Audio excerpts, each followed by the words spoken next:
반갑습니다. 성도님들 기도 덕분에 온양온천교회 잘 다녀왔습니다. 참 온양온천교회 거기는 젊은 사람이 없어요. 한 43살 먹은 형제가 제일 젊고 다 94살 되시고 80, 또 60대가 좀 젊고 다 그래요. 그래서 참 젊은이들이 없어서 참 우리가 기도를 많이 해야겠다는 그런 생각을 해보았습니다. 저는 오늘 말씀을 주 안에서 살아는 주제로 말씀을 드리고자 합니다. 먼저 말씀을 읽고 교제를 시작하고자 합니다. 빌립보서 3장 7절부터 제가 군데군데 읽고 나머지 17장부터는 성도님들과 같이 읽겠습니다. 빌립보서 3장 7절입니다. 제가 읽겠습니다. 무엇이든지 내게 유익하던 것을 내가 그리스도를 위하여 다 해로 여길 뿐더러 또한 모든 것을 해로 여김은 내 주 그리스도 예수를 아는 지식이 가장 고상하기 때문이라. 내가 그를 위하여 모든 것을 잊어버리고 배설물로 여김은 그리스도를 얻고 그 안에서 발견되려 함이니. 12절입니다.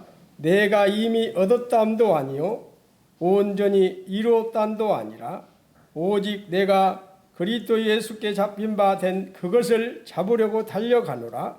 형제들아, 나는 아직 내가 잡은 줄 여기지 아니하고 오직 한 일, 즉 뒤에 있는 것을 잊어버리고 앞에 있는 것을 잡으려고 표대를 향하여 그리스도 예수 안에서 하나님이 위해서 부르신 부름의 상을 위하여 달려가노라. 17장부터 4장 1절까지는 다 같이 읽겠습니다. 시작. 형제들아, 너희는 함께 나를 본받으라. 그리고 너희가 우리를 본받은 것처럼 그와 같이 행하는 자 눈여겨보라. 내가 여러 번 너희에게 말하거니와 이제는 눈물을 흘리며 말하노니 여러 사람들이 그리스도의 십자가의 원수로 행하느니라. 그들의 마침은 멸망이요 그들의 신은 배요 그 영광은 그들의 부끄러움이 있고 땅을 생각하는 자라. 그러나 우리의 신인권은 하늘에 있는 자라. 거기로부터 구원받는 자 곧 예수 그리스도를 기다리나니 그는 만물을 자기에게 복종하게 하실 수 있는 자의 역사로 우리의 낮은 몸을 자기 영광의 몸을 형체와 같이 변하게 하시리라. 그러므로 나의 사랑하고 사모하는 형제들, 나의 기쁨이요 멸관이 사랑하는 자들아, 이와 같이 주 안에서 살아.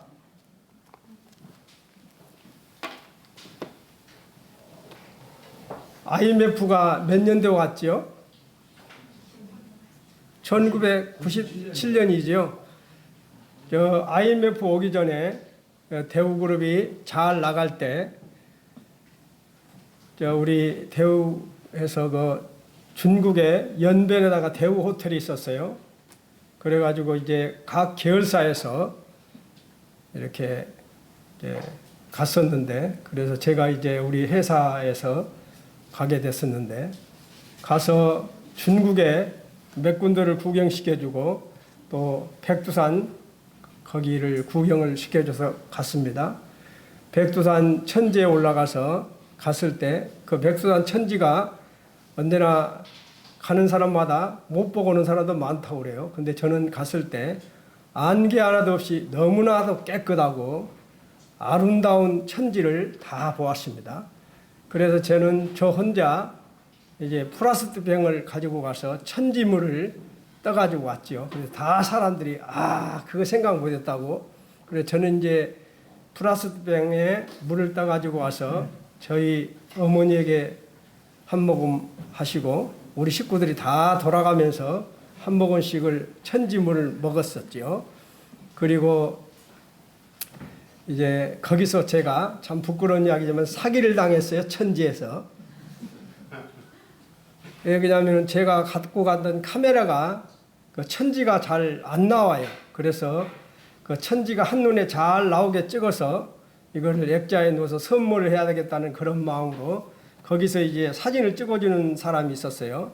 그래서 이제 3만 원에 15,000원씩 해서 둘이가 이제 찍었습니다. 주고 그 사람 필름으로 다 찍었어요. 찍어서 와서 보니까 필름이 엉망이에요. 완전히 우리가 필름을 줬어야 되는데 그래서 돈만 주고 완전 필름을 쓸 수 없는 완전 거기서 사기를 당했는데 참 제가 이제 백두산 천지에서 그 천지를 보면서 물이 이렇게 고여 있지요. 그러나 그 물이 고여 있지만 그 물이 세 군데로 흐르지요. 세 군데로 흐르는데 동쪽으로 흐르면 두만강을 지나서 태평양으로 그 물이 흘러가지요. 그리고 또 서쪽으로 그 천지물이 흐르면 압록강을 지나서 대서양으로 흘러갑니다. 그리고 북쪽으로 흐르면 숭화강을 지나서 육지로 흘러갑니다. 똑같은 자리에서 방향을 어느 것으로 잡았느냐에 따라서 다시는 만나지 못하는 물이 되지요. 그래서 참 방향이 대단히 중요하다는 것을 느끼게 되는 것이죠. 참 우리가 어떠한 방향을 설정하느냐에 따라서 우리의 신앙의 질이 달라지는 것입니다. 참 우리가 잘 알지요. 노아 홍수 사건 후에 노아의 부부와 셈, 함, 야벳 부부만이 이 세상에 남았죠. 남았을 때 참 바벨탑 사건 후에 세 아들 후손들이 방향을 잡게 되지요. 참 셈 후손들은 동쪽으로 가서 동양인의 후손이 되었어. 그리고 함 후손들은 남쪽 아프리카로 가서 참 흑인의 조상이 되었죠. 그리고 야벳 후손은 북쪽으로 올라가서 유럽의 조상, 지금 백인이 되었죠. 참 어떻게 방향을 찾느냐에 따라서 이렇게 달라지죠. 그래서 우리가 어떠한 방향을 잡느냐에 따라서 우리의 신앙의 질이 달라진다는 것입니다. 특히 믿음과 신앙은 속도가 아니라 방향이라고 이 앞전 주에 그 말씀 교제할 때 말씀을 드렸습니다. 바로 믿음과 신앙은 속도가 아니라 방향이라는 것입니다. 우리가 잘 아는 엘리사는 농사를 짓던 무명의 농사꾼이었습니다. 엘리사는 농사를 짓던 참 그런 사람이었었어요. 무명의 그런 사람이었습니다. 그런데 선지자가 되었습니다. 농사꾼 엘리사가 선지자가 된 것은 엘리야가 지나가다가 엘리사를 부른 것입니다. 엘리사는 부자였습니다. 소 12개리를 밭을 가는 사람이었어. 소 12개리면 소가 24마리입니다. 성도님들 24마리 소로 농사 짓는데 보았습니까?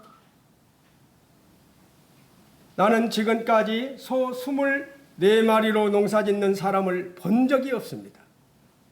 엘리사는 대단히 분흥이었음을 보여주고 있는 것이지요. 엘리야가 입고 있던 겉옷을 엘리사에게 던져 주었습니다. 엘리사 이 행동은 너는 내 후계자다. 엘리사는 내 후계자다. 그러니 모든 것을 다 놓고 나를 따르라는 말이죠. 옷을 이렇게 딱 던져주는 것은 너는 내 후계자다. 나를 따르라 이 말입니다. 그랬을 때 이 엘리사는 어떻게 행동을 했습니까? 그 엘리사는 나로 내 부모와 입을 맞추게 하소서. 그런 후에 내가 당신을 따르겠습니다 하고 즉시 가서 소 2마리를 잡아서 동네 사람들을 다 초청해서 거기서 참 이별의 잔치를 하게 됩니다. 그렇게 하고 엘리사는 바로 따라가 버리죠. 평생을 엘리야를 따라다녔습니다. 그리고 엘리야를 뒤를 이어서 엘리사가 후계자가 되지요. 엘리사의 방향은 완전히 바뀌었습니다. 평생 농사 꽂던 그가 선지자로 방향을 바꾼 것이죠. 지금까지 소 24마리를 몰면서 밭을 갈고 농사를 짓던 농사꾼이 엘리야를 만나자 완전히 변했습니다. 성도님들은 우리 주님을 만나고 얼마나 변하셨는지요? 이거를 한번 묻고 싶습니다. 육신적인 사람이 영적인 사람으로 완전히 방향이 바뀌었습니다. 농사꾼이 전적으로 영적인 일만 하는 사람으로 바뀌었다는 것입니다. 여기에 있는 성도님들은 주님을 다 만났지요. 주님을 만난 날짜만 다를 뿐입니다. 다 다르지요. 부부지만 다 주님을 영접한 날짜가 다 다릅니다. 그래서 우리는 엘리사처럼 육신적인 농사꾼이 아닌 영적인 사람으로 바뀌어야 하는 것이지요. 참 나를 따르라 내가 사람을 낚는 어부가 되리라 하신 이 말씀을 주님께서 누구에게 한 말이지요? 누구에게 한 말입니까? 베드로에게 했지요. 베드로는 그 말을 듣고 어떻게 했습니까? 많이 생각해 보았습니까? 베드로는 즉시 모든 것을 버리고 예수님을 따라갔다는 것입니다. 베드로는 베테랑 어부였습니다. 정말 뱃일이라면 정말 베테랑이었습니다. 그런데 그는 베테랑 어부에서 육신적인 어부에서 영적인 제자로 바뀌었습니다. 완전히 바뀌었습니다. 즉시 변했습니다. 그리고 그 즉시 결단을 했다는 거예요. 성도님들은 지금까지 살아가면서 얼마나 결단을 확실히 했습니까? 그리고 이 말씀은 누가 누구에게 한 말일까요? 표대를 향하여 그리스도 예수 안에서 하나님이 위해서 부르신 부름의 상을 위하여 달려가노라. 너희는 나를 본받아라. 이 말은 사도 바울이 빌립보 성도들에게 하는 말이죠. 방금 같이 읽었습니다. 사도 바울은 예수님을 만나기 전에는 스펙이 매우 좋은 유망한 청년이었습니다. 정말 유망한 청년이었습니다. 그 유망한 청년이 유대계에 대한 소신과 열심으로 예수님을 믿는 자들을 엄청나게 박해했지요. 그냥 박해한 것이 아니라 엄청나게 박해한 사람이 바로 사도 바울이지요. 그는 빌립보서 3장 6절에서 말합니다. 열심으로 교회를 박해한 자였다고. 그리고 사도행전 8장 3절에서도 말을 하고 있지요. 사울이 교회를 진멸할새 각 집에 들어간 남녀를 끌어다가 옥에 넘겼다고 말을 하고 있어요. 이렇게 사도 바울은 예수님을 믿는 자들을 엄청나게 핍박했고 집에 들어가서 남녀를 끌어다가 옥에다 넘겨버리는 사람이 바로 이렇게 사도 바울이었죠. 이런 사도 바울 그가 참 다메섹 성도들을 체포하기 위해서 대제사장에게 공문을 받아서 다메섹에 가는 도중에 우리 부활하신 주님을 만난 후에 그의 삶은 완전히 변화되게 됐지요. 가는 도중에 부활하신 예수님을 만나서 그는 변하게 됩니다. 다메섹에서 예수님을 만난 후 곧바로 그는 예수님을 만난 후에 눈이 어두워졌지요. 그래 눈이 어두운 후에 눈을 뜨게 되자 그는 즉시 복음을 전거하는 사람으로 바뀌었습니다.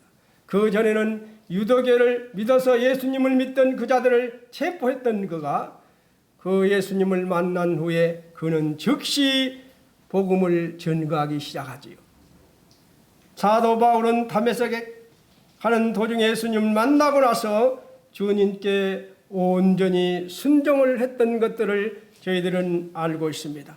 자기 열심을, 자기의 모든 것을, 자기의 모든 학문과 모든 지식을 뭘로 여겼다고 나옵니까? 배설물로 여겼다고 말하고 있습니다. 그리고 그는 예수를 아는 지식이 가장 고상하기 때문이라고 그는 고백하고 있는 것이지요. 제가 이제 금방 말했던 사람들은 다 어떻게 주저주저하고 변했습니까? 엘리사는 그 즉시 소를 2마리 잡아서 동네 사람들을 다 오락해서 잔치한 후에 바로 자기 스승인 엘리야를 따라갔습니다.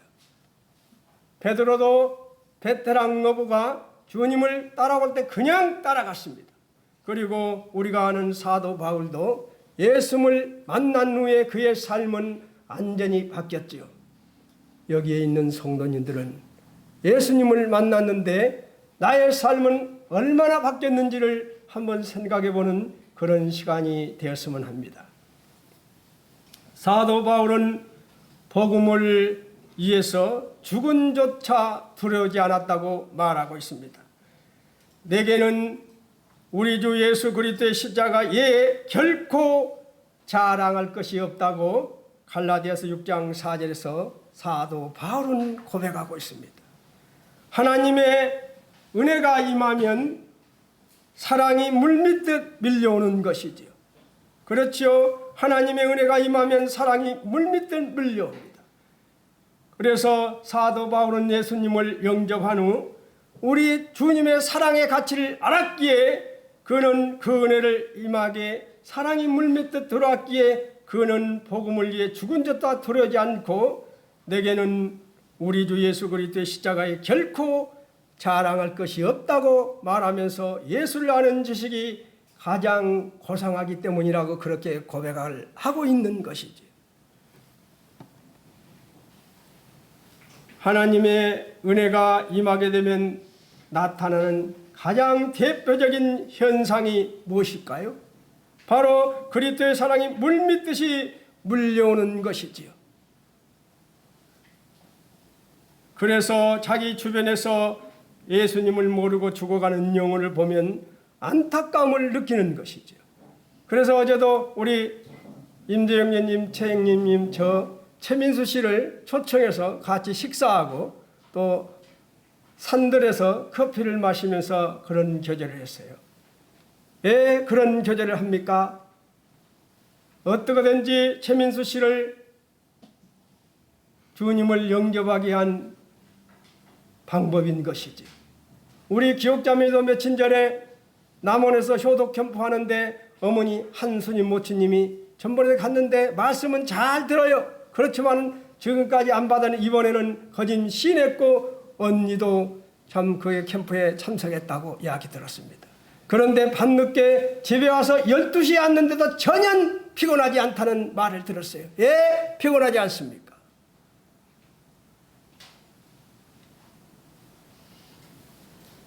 죽어가는 영혼을 보면 안타까움을 느끼게 하는 것이죠.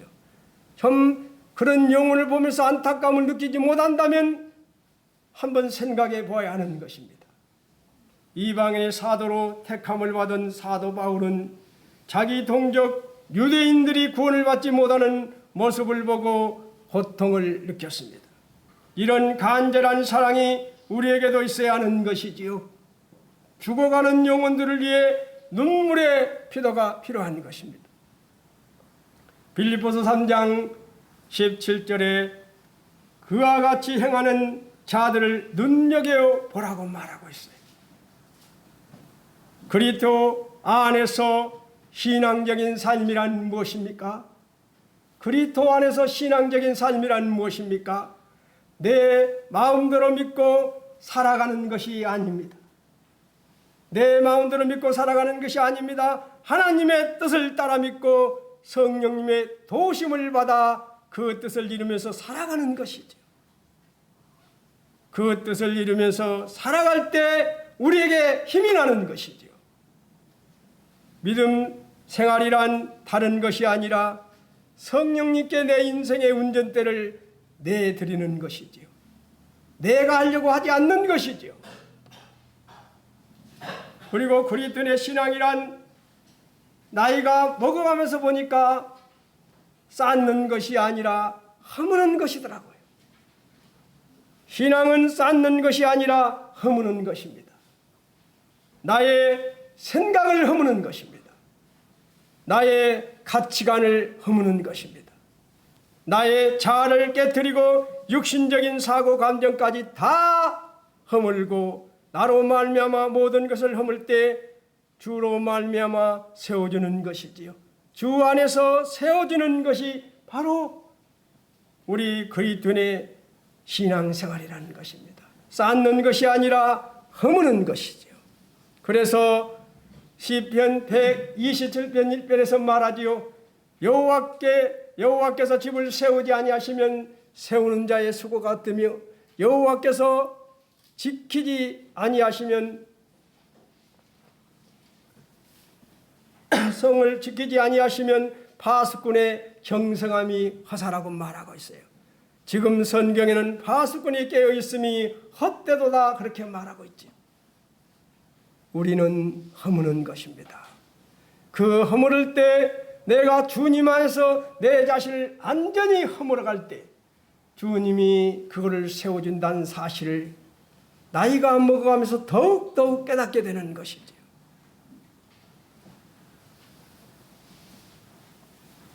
행위로 쌓는 것이 허물어질 때 은혜로 세워주는 것입니다.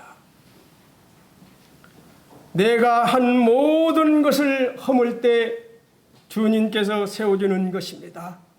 그래서 우리는 허물며 주님의 이름으로 세워가는 것이지요. 누구의 이름으로요? 주님의 이름으로 세워갈 때만이 역사가 일어나는 것이지요. 내가 세우려고 하면 얼마 가지 않아 부작용이 생깁니다. 그러나 내가 허물고 나는 할 수 없음을 인식하고 오직 그분께 맡길 때 그분이 선히 인도해 주시라는 거예요. 저는 지금까지 살아오면서 느끼는 그러한 간증입니다. 사도 바울은 주 안에서 살라고 합니다. 주 안에서 살아. 사도 바울은 빌립보 교회를 무척 사랑한 사람입니다. 아니 지금 우리 군산 번영록교를 향해서 주 안에서 살라고 사도 바울이 하고 있는지도 모릅니다. 얼마나 사랑했든지 나의 사랑하고 사모하는 형제들, 나의 기쁨이요 멸류가 아닌 사랑하는 자들하고 그는 말하고 있어요. 이처럼 아끼고 사랑하는 교회였기에 사도 바울은 빌립보 교회에 우려스러운 소식을 듣고 도저히 그냥 있을 수가 없었던 것이지요. 그래서 간절하고 절절한 마음으로 당부하고 있는 것입니다. 사도 바울의 당부는 한마디로 무슨 말이었어? 주 안에서 살라는 것이었어요. 빌립보 성도들에게 주 안에서 살라는 것입니다. 많은 사람들이 그리스도의 십자가를 원수로 살고 있지만 너희는 하늘 시민권을 가진 자들이니 하나님 백성으로 살아야 한다는 것입니다. 사도 바울이 떠난 뒤 얼마 지나지 않아서 빌립보 교회는 변질되기 시작했습니다. 사도 바울이 떠난 후에 빌립보 교회는 변질되기 시작했어요. 어떻게 변질이 되었습니까? 교회 안에서 복음을 적대시하는 이들이 선견하기 시작했습니다. 유도계가 들어오기 시작했습니다. 세속적인 가치를 추구하고 육신적인 향락을 자랑하는 이들이 나타나기 시작했던 것입니다. 이 사실을 전해들은 사도 바울은 너무나 안타깝고 걱정이 되어서 그는 가슴 절절한 마음으로 지금 편지를 쓰고 있는 것입니다. 아니 우리 군산 번영록 교회에 사도 바울이 쓰고 있다고 우리는 받아들여야 할 것입니다. 성도는 세상에 속해 있지 않고 하나님에 속한 백성들입니다. 세상을 돌아보지 않고 오직 하나님의 나라를 소망하며 살아가야 하는데 빌립보 교회 성도들이 다시 옛 삶으로 돌아가려고 하니 얼마나 그 소식을 들은 사도 바울이 마음이 답답했겠습니까? 얼마나 절절하고 간절했든지 그는 이렇게 주 안에서 살라고 당부하고 있는 것입니다. 사도 바울은 다메섹 도상에서 예수님을 만난 뒤 오직 주님만 따르는 삶을 살았습니다. 수많은 유업이 있었습니다. 때로는 멈추고 싶을 만큼 힘든 때도 있었지만 예수님을 모르고 살던 이전의 삶으로 그는 절대 돌아가지 않았습니다. 죽으면 죽으리라 전도하며 살았습니다. 그랬던 사도 바울은 자신의 이런 모습을 빌보 교회 성도들이 다 앉기를 바라면서 뭐라고 합니까? 나를 본받으라고 말하는 것이지요. 사도 바울은 주 안에서 살아. 그리고 나를 본받으라고 말하고 있습니다. 자신을 본받아 일편단신 주 안에 서서 살라고 당부하고 있는 것입니다. 사도 바울은 세상이 시설가는 빌립보 성도들을 차마 두고 볼 수 없어 주 안에 서고 흔들지 말 것을 당부하고 있는 것입니다. 나의 사랑하고 사모하는 형제들, 나의 기쁨이요 멸류가 아닌 사랑하는 자들아, 이와 같이 주 안에서 살아. 주 안에서 살라고 합니다. 사도 바울은 주 안에서 살라고 합니다. 우리가 어떠한 신분입니까? 죄와 사망의 법에서 해방된 우리가 해야 할 일이 무엇입니까? 하나님 나라의 전체 그림을 보는 것입니다. 물론 우리가 그 그림을 세세히 다 알 수는 없습니다. 그러나 하나님께서 각자에게 주신 사명에 그날그날 충성하다 보면 하나님 나라의 큰 그림 속에서 자기 역할을 감당하게 되는 것이지요. 하나님께서 주신 사명을 실현하기 위해서 주 안에서 우리는 서야 하는 것입니다. 그 사명을 안수하기 위해서는 우리는 서야 합니다. 독수리처럼 힘차게 날갯짓도 해야 합니다. 하나님 문의 안에서 열심히 뛰는 것이 승리하는 하나님의 백성의 모습인 것이지요. 바른 자세란 바른 자세로 하나님을 선계하는 것이지요. 바른 자세란 하나님의 말씀을 믿고 자기의 삶을 전체를 하나님께 의탁하는 것입니다. 내 인생의 운전대를 내드리는 삶인 것이지. 누구에게요? 우리 주님에게 내드리는 것입니다. 우리가 어떠한 신분입니까? 우리는 영생을 얻은 자들이지요. 앞으로 심판을 받지 않는 자들이지요. 사망에서 생명으로 옮긴 자들입니다. 오늘 때 예배 시간에도 안같은 제사장이라는 말이 나왔습니다. 우리가 예수의 피로 힘입어 성소에 들어갈 담력을 얻은 자들이지요. 그리고 우리는 안같은 제사장들입니다. 구약 시대에 보면 유대한 앙들도 제사장들이 될 수가 없었습니다. 우시아는 제사장처럼 분향하려 하다가 문둥병이 걸려 그는 버림을 받았습니다. 그리고 우리가 잘 아는 사울 왕도 사무엘을 기다리지 못하고 제사를 드렸다가 버림을 받았습니다.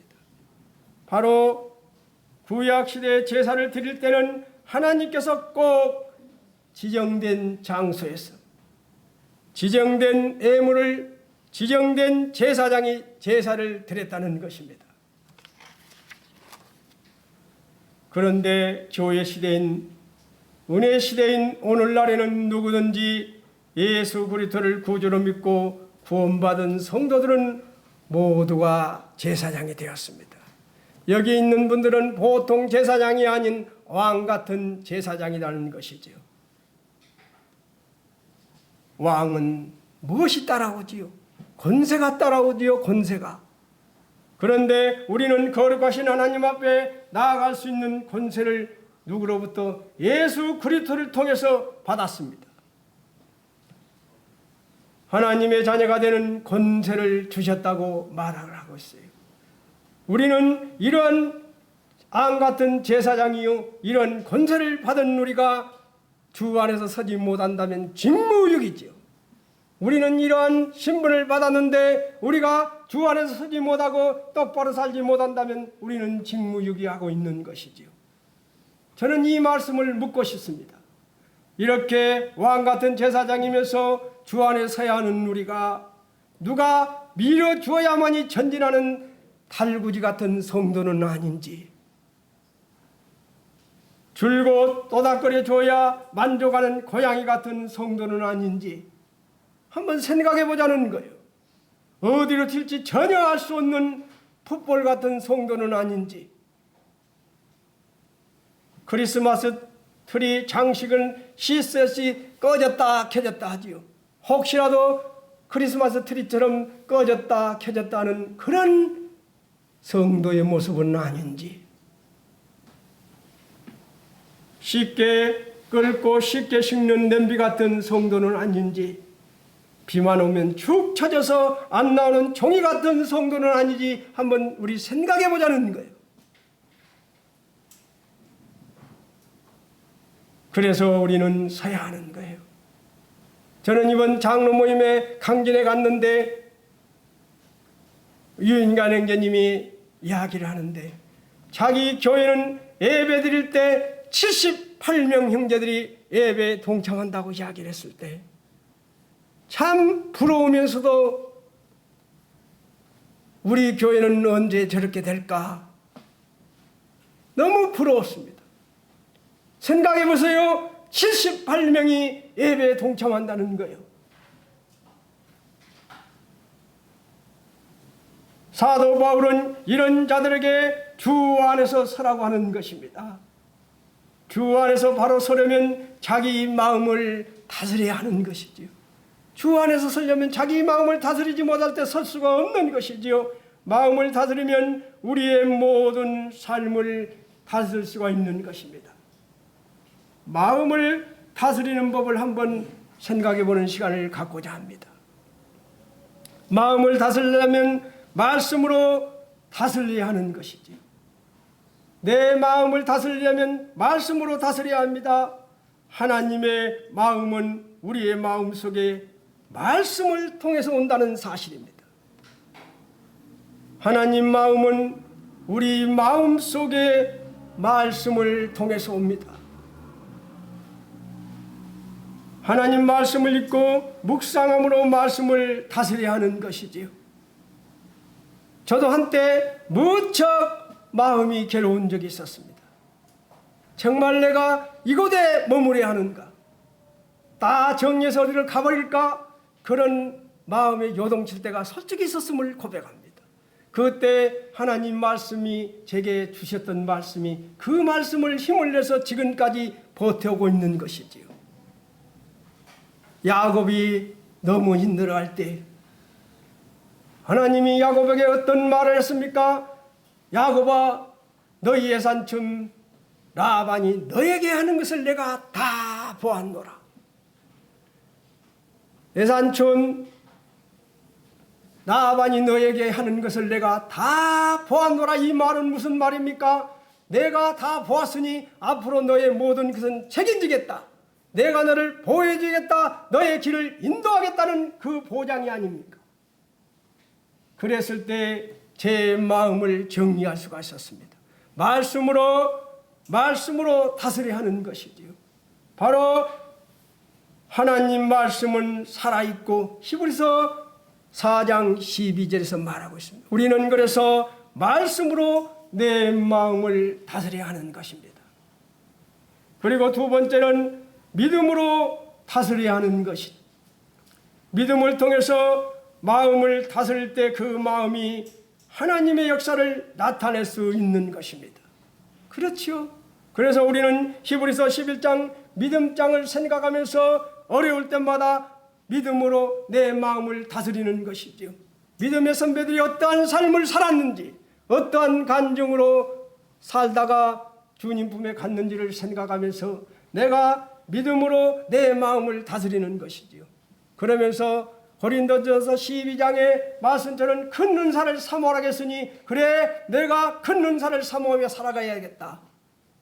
고린도전서 13장 물에 영치 아니하며 성내지 아니하며 진리함께 기뻐하겠으니 정말 우리 주님께서 부탁한 그러한 사랑을 내가 하면서 살아가야겠다는 그런 마음을 다스리는 것이지요. 그리고 고린도전서 15장 부활장을 생각하면서 어떠한 난관과 고난 속에서도 주권을 인정하면서 그 부활장을 생각하면서 소망 가운데 살아가는 것이죠. 그래서 우리는 믿음으로 다스려야 하는 것입니다. 마음을. 부산에 어떤 형제님이요, 연속 장로들이 장로를 하라는데 연속 그 형제가 장로를 안 하겠다고 이렇게 한다는 이야기가 저에게 들어왔습니다. 그 형제는 언제나 어려운 일이 있을 때마다 저에게 의논하는 형제였어요. 그래서 제가 전화를 했습니다. 왜 형제 장로를 연속 고사하는데? 저는 아니고 어쩌고 해서. 그래서 제가 교회가 어려운데 형제 같은 사람이 해야지 왜 형제는 안 하려고 하고 형제가 안 하려고 하는 건 직무유기다 하면서 제가 뭐라 했습니다. 그랬더니 그러면 하겠습니다 해서 했어요. 몇 달이 지난 후에 그 형제가 저에게 전화가 왔습니다. 형님, 어떻게 지금까지 이런 일을 해왔습니까? 어떻게 이런 일을 지금까지 해왔습니까? 그 이야기를 하면서 어떤 형제를 만나면 그런 이야기를 하고 어떤 형제를 하면 이야기를 하고 극과 극을 말하는데 형님 어떻게 합니까? 그래서 제가 그런 이야기를 똑같은 병을 보고도 보는 사람마다 그 병의 모습을 다르게 말한다. 절대 사람 말 믿지 마라. 우리 주님이라면 그 병을 보고 뭐라고 하실까 하고 우리 주님이라면 그 병을 어떻게 보았을까 보고 말하라고 그런 권면을 해줬습니다. 바로 우리는 내 마음을 다스리는 것은 말씀으로 다스리는 것이지요. 그래서 우리는 히브리서 11장 믿음장을 생각하면서 내 마음을 다스려 나가야 하는 것입니다. 그리고 입술을 통해서 우리는 다스려야 하는 것입니다. 입술을 통해서 우리는 내 마음을 다스려 나가야 하는 것입니다. 마음은 입술의 고백을 통해 지켜줄 수 있기 때문입니다. 바로 기도지요. 우리가 그분께 나의 모든 것을 토설할 때 그분이 들어주시지요.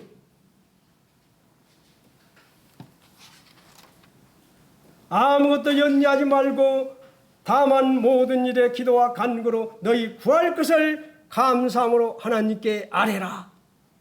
그리하면 모든 지각에 뛰어난 하나님의 평강이 그리스도 예수 안에서 너희의 마음과 생각을 지키시라 하겠습니다. 그렇죠? 바로 기도인 것이죠.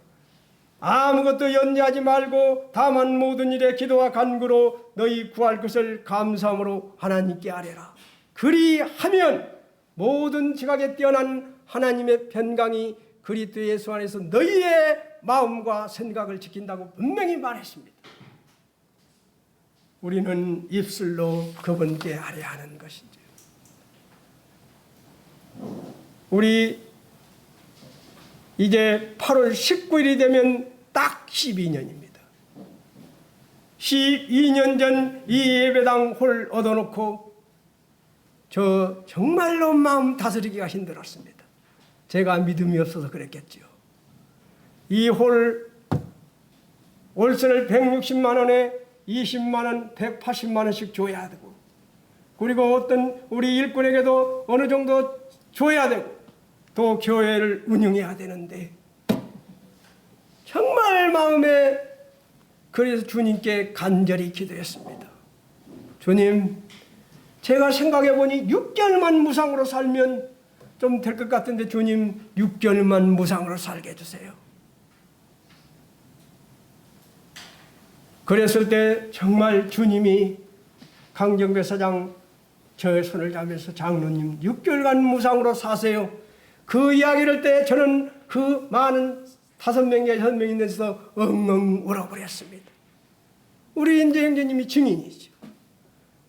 우리는 간절히 기도할 때 나의 있는 모든 것을 주님께 토설할 때 주님은 우리에게 그 입술로 시인할 때 기적을 만들어준다는 사실입니다. 기적이 일어난다는 사실이죠.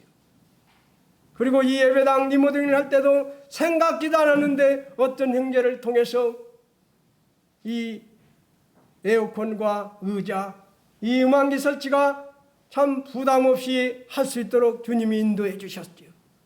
저 이 피아노 살라고 생각지도 안 했어요. 150만 원짜리 피아노 다 봐놓은 거 있었습니다.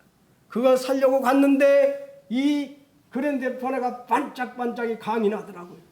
그래서 피아노를 여덟 한번 쳐보고 150만 원짜리 한번 쳐보라니 소리가 게임이 안 돼요. 게임이. 바로 우리 애녹에게 전화했습니다. 큰자부에게 이거 하려고 하는데 이 생각은 이거 비싼데요. 저는 그래서 주님이 이거 찬양을 이걸로 드리자고 샀습니다. 주님이 정말 역사하는 것을 저는 그때 보았어요. 주님께서 우리가 간절히 기도할 때 기적을 만드는 것을 보았습니다. 우리가 입술로 고백할 때 기적이 일어나는 것입니다. 우리가 말함으로 하나님의 역사를 풀어놓게 되는 것이죠.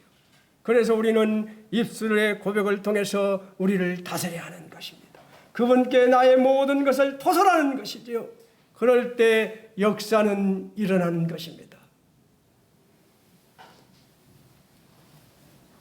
잠언 18장 20절 보면 20절에 보면 사람의 입에서 나오는 열매로 말미암아 뭐라고요? 배부르게 되나니.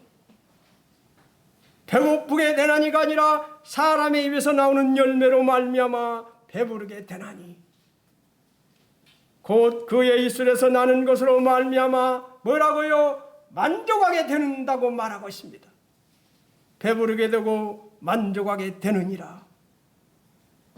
죽고 사는 것이 혀의 힘에 달렸나니 혀를 쓰기 좋아하는 자는 혀의 열매를 먹으리라. 혀의 열매를 먹으리라. 이번에 우리 메스컴을 통해서 혀의 열매를 먹는 것을 보고 있지요. 12년 전에 말을 함부로 했던 사람들, 7년 전에 말을 함부로 했던 국회의원에 다 공천 받아놓고도 지금 다 말 잘못해서 다 다시 반납했던 사건이 나오지. 바로 혀의 열매를 먹고 있습니다. 우리에게 교훈을 받는 것이죠. 우리가 말을 함부로 뱉었을 때 그 말은 살아서 10년, 12년이 되어서도 살아서 돌아오다는 거예요. 그래서 이번에 공천 받았다가 다시 탈락하는 사람들 보았지요. 우리에게는 교훈을 얻는 것입니다. 말의 열매가 얼마나 중요한지를 깨닫는 교훈을 얻는 것이죠. 모든 일은 마음에서 이루어집니다. 말씀으로 마음을 굳건히 하고 믿음으로 채우고 입술의 고백을 통해서 우리는 마음을 다스려야 하는 것입니다. 우리 말씀으로 마음을 다스리시다. 믿음으로 마음을 다스립시다. 그리고 입술의 고백을 통해서 내 마음을 다스려서 정말 주 안에서 바로 서서 주님의 제자답게 살자는 것입니다. 믿음이 은혜로 가득하면 하느님의 놀라운 역사가 우리 생활 가운데 나타나게 될 것입니다. 아멘이죠. 그렇게 할 때 삶에서 정말 하나님 말씀대로 놀랍게 이루어지는 일들을 우리가 목격하게 될 것입니다. 믿음과 신앙은 뭐라고요? 방향이라겠지요.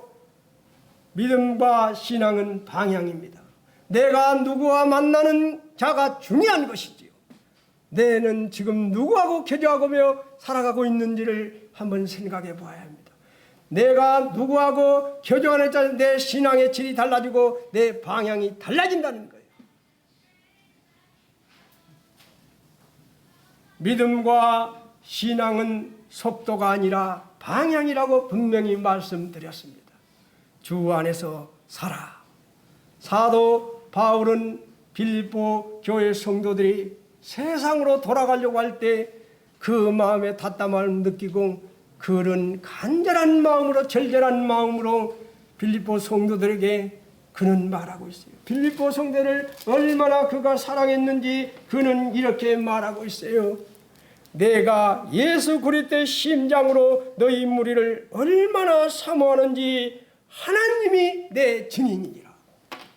사도 바울은 빌립보 교회를 이렇게 사랑했기에 그는 사랑하는 빌립보 교회 성도들아, 제발 주 안에서 살아. 그리고 나를 본받으라고 말하고 있는 것입니다.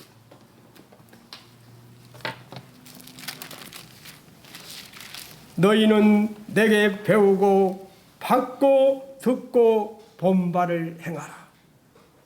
그리하면 평강의 하나님이 너희와 함께 계시리라. 아멘이지요.